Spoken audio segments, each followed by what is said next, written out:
एक शिष्य बनने के लिए गुरुदेव के पास गए। काफी दिन जाने पर उन्होंने हिम्मत आई और कहा, मैं आपको गुरु रूप से वरण करता हूं और आप मुझे मंत्र दीजिए। तो उनका, इतने दिन के निरीक्षण में मैंने तुम्हारे अंदर क्रोध वृत्ति बहुत पाई है। आश्रम में तुम जिससे देखो झिड़कते रहते हो, तुम्हारी नाक में गुस्सा रखा है। हम मंत्र तब देंगे जब तुम इस गुस्से पर काबू कर लो।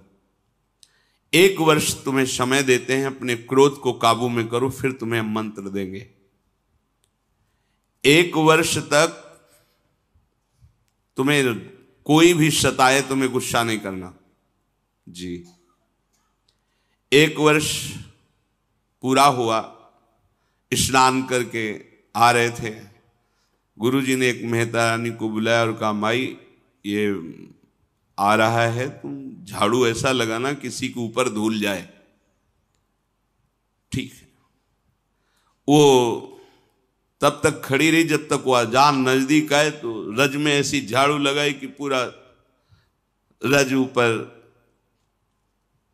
एकदम, तुझे दिखाई नहीं दे रहा मैं नहा के आ रहा हूं। और ऐसा बहुत बिगड़े। वो हाथ जोड़ के, महाराज क्षमा करो, हमें पता नहीं था कि आप आ रहे हो, हमारा काम ही है सोनी लगाना। ऐसा तो मारने के लिए भी। अब वो गए, कहा गुरुजी 1 वर्ष हो गए। तो बोले, जिसको त्यागने के लिए कहा था वो तो त्यागा नहीं। सुना अभी अभी तुम गुस्सा करके आ रहे हो मेहतरानी से, जो नित्य सोनी सेवा करती हैं। पूज्य भाव रखना चाहिए। तुमने उन पर क्रोध किया और सुना कि तुमने ऐसे भी मारा नहीं, पर हाथ तुम्हारा उठ गया, अभी नहीं। जाइए 1 वर्ष और अभ्यास कीजिए।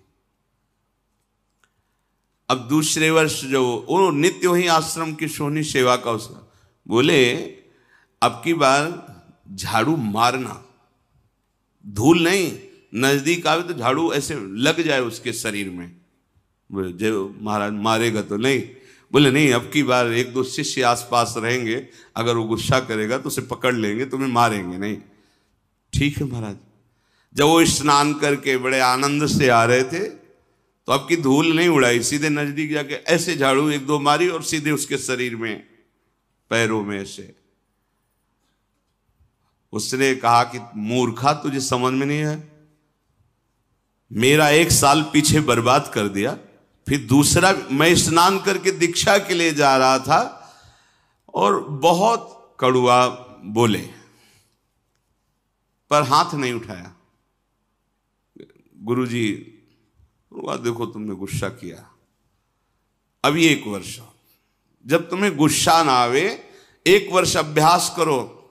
क्रोध नष्ट होने पर ही हम, क्योंकि ये क्रोध बना रहेगा तो ये भजन आगे को जो विस्तार करना है भजन का, भागवतिक प्रकाश, वो होने नहीं देगा। अब सोचो, जो अपने लोग परमार्थ में काम क्रोध लोभ आदि की वृत्तियों को ही नहीं देख रहे, मनमानी आचरण कर रहे, कैसे भगवत बोध होगा। गुरुदेव, इतना समय हो गया और आपने एक बहाना बना लिया है कि गुस्सा करो। बोले, दोष दृष्टि करते हो। और नहीं क्षमा, पर तो 1 वर्ष और, अगर भगवान नाराज हो जाए किसी कारण से, तो गुरुदेव भगवान क्षमा कर दे तो भगवान कभी अपराध नहीं मानते। हरि रूठे गुरु शरण है, गुरु रूठे हरि नाहि। यदि गुरु भगवान का हृदय संतप्त हो गया तुम्हारे आचरण से, तो तुम्हें भगवान श्री हरि सहयोग नहीं करेंगे। अगर श्री हरि नाराज हो जाए और गुरुदेव भगवान का वरद हस्त है, कुछ नहीं बिगड़ने वाला। गुरुजी ने कहा कि अब तुम्हें 1 वर्ष तक पुनः अभ्यास करना है। तीसरा वर्ष गंगा स्नान करके आया। गुरुदेव ने कहा, आपकी बार कूड़ा भर के पूरी टोकरी रखना, जितना जूठन पत्तल सब आते उसकी खोपड़ी से डाल देना। ऐसा ही किया। जे भी नजदीक आए पूरा वो सब पवित्र जो प्रसादी दोना पत्तल झाड़ू से लगा के जो कूड़ा कर सब उनके ऊपर से डाल दिया। तुरंत उन्होंने घुटने टेके और चरण पकड़ा और कहा, मां मैं समझ नहीं पा रहा था कि आपका उद्देश्य क्या है। कहीं न कहीं गुरुदेव भगवान की हम पर कृपा है, मुझे आज दोबारा स्नान करने का सौभाग्य मिलेगा गंगा जी का।